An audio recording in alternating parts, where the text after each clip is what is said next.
นี่ខ្ញុំសូមលើកយករឿងភាគ anime មួយទៀតដែលមានចំណងជើងថា One Piece មកធ្វើការសង្ខេបជូនទស្សនាខ្សែរឿងចាប់ផ្ដើមជាមួយនឹងបរិយាម្នាក់ដែលជាស្ដេចចៅសមុទ្រឈ្មោះ Gold Roger ត្រូវបានគេយកទៅប្រហារជីវិតជាសាធារណៈ Gold Roger នឹងក៏ប្រហែលជាចៅសមុទ្រចិត្តល្អម្នាក់ដែរព្រោះនៅថ្ងៃដែលគេប្រហារជីវិតគាត់នោះមានអ្នកខ្លះទៅឈរមើលហើយទួញយំសោកស្ដាយគាត់ជាខ្លាំងមុននឹងស្លាប់ Gold Roger បានប្រកាសជាសាធារណៈថាទ្រព្យសម្បត្តិរបស់គាត់ទាំងអស់ដែលគាត់ហៅថា One Piece គាត់បានយកវាទៅលាក់ទុកនៅកន្លែងមួយតែគាត់បានប្រាប់ថាគាត់លាក់ទុកនៅកន្លែងណាទេបើអ្នកណារកកំណប់ One Piece នឹងឃើញវាជារបស់អ្នកនោះចាប់តាំងពីពេលនោះមកក្រុមចៅសមុទ្រទូទាំងពិភពលោកបានចេញទូទៅស្វែងរកកំណប់ One Piece នៅគ្រប់ទិសទីរយៈកាលជាង10ឆ្នាំក្រោយមកទៀតសាច់រឿងបានណែនាំឲ្យយើងស្គាល់តួអង្គឯករបស់យើងឈ្មោះ Monkey D. Luffy កាលនោះគាត់មានអាយុប្រហែលជា6ឆ្នាំទេតែគាត់ចង់ធ្វើជាចៅសមុទ្រហើយ idol របស់គាត់គឺមេចៅសមុទ្រសក់ក្រហមម្នាក់ឈ្មោះសែងប៉ុន្តែពេលហ្នឹងដោយសារតែ Luffy នៅក្មេងពេកសែងមិនអាចយកគាត់ដើរតាមបានទេនៅថ្ងៃនោះផងដែរមានចៅភ្នំមួយក្រុមទៀតដែលមើលទៅដូចជាកាយសាហាវខ្លាំងណាស់បានទាត់ទម្លុះទ្វារចូលមកក្នុងអាហារដ្ឋានហើយប្រាប់ម្ចាស់ហាងថាពួកគេត្រូវការស្រា10បារ៉ែលតែ Makino ដែលជាម្ចាស់ហាងបានប្រាប់ថាអត់មានស្រាលក់ទៀតទេ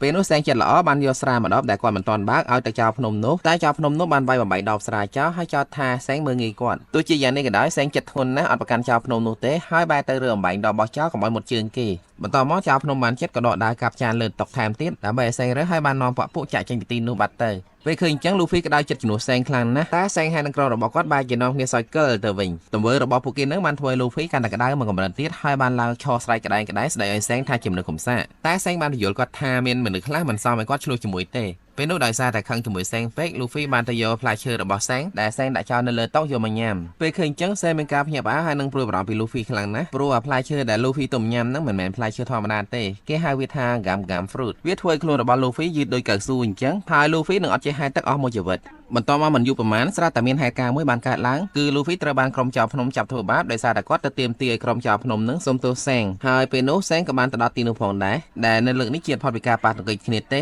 ព្រោះតាមធម្មតាសែងចិត្តធ្ងន់ណាស់ទោះបីគេស្ដាប់ទឹកមាត់ដាក់ក៏អត់ឆ្លោះជាមួយនឹងគេដែរតែបើសិនជាមាននរណាគេហ៊ានប៉ះមិត្តភក្តិរបស់គាត់អ្នកនោះច្បាស់ជាមិនរួចខ្លួនទេនៅក្នុងការប្រយុទ្ធគ្នានោះដៃស្ដាំរបស់សែងម្នាក់ឈ្មោះ Ben Beckman ស្ម័គ្រចិត្តធ្វើជាអ្នកចាត់ការក្រុមចៅភ្នំ